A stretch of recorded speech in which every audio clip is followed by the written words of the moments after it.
প্রেমিকার ফোন ব্যস্ত পাওয়ায় পুরো গ্রামের বিদ্যুৎ কেটে দিল প্রেমিক।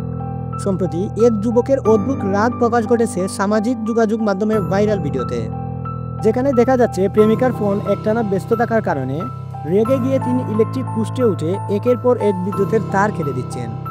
এর ফলে প্রেমিকার পুরো গ্রাম মুহূর্তে বিদ্যুৎহীন হয়ে পড়ে। ভিডিওতে দেখা গেছে যুবকটি লোহার তার কাটার যন্ত্র হাতে নিয়ে পোস্টে উঠে ত্বরিত তার কেটে দিচ্ছেন। তার এই আচরণে প্রেমিকার ফোনে মনোযোগ ফিরে আসেনি, বরং পুরো এলাকার বিদ্যুৎ সরবরাহ বন্ধ হয়ে যায়।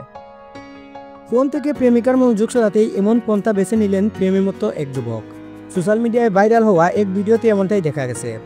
ভাইরাল ভিডিওটি ঠিক কোথাকার সে সম্পর্কে স্পষ্ট কোনো তথ্য নেই।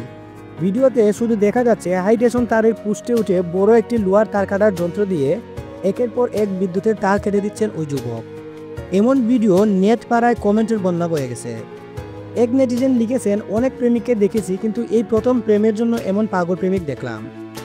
একজন আবার মজা করে লিখেছেন, প্রেমের খুবে প্রেমিকরা সাধারণত নিজের হাতের শিরা কেটে ফেলে, এত গোটা গ্রামের শিরা কেটে ফেলল।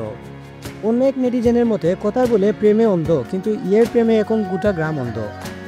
এরকম ঘটনা এবারই প্রথম নয়। এর আগে 2022 সালে বিহারের পূর্ণিয়া জেলার গণেশপুর গ্রামের এক ব্যক্তি শুধুমাত্র অন্ধকারে গোপনে তার বান্ধবীর সাথে দেখা করার জন্য প্রতিদিন সন্ধ্যায় বিদ্যুৎ কেটে দিতেন। যখন আশপাশের এলাকার স্বাভাবিক বিদ্যুৎ সরবরাহ ছিল, তখন সেই গ্রামে 2 থেকে 3 ঘন্টা বিদ্যুৎ ছিল না। স্থানীয়রা অবশেষে অবিরাম বিদ্যুৎ বিভ্রাটের আসল কারণ জানতে পেরে হতবাক হয়ে যান এবং শিগগিরই লোকটির গোপন রহস্য উন্মোচিত হয়।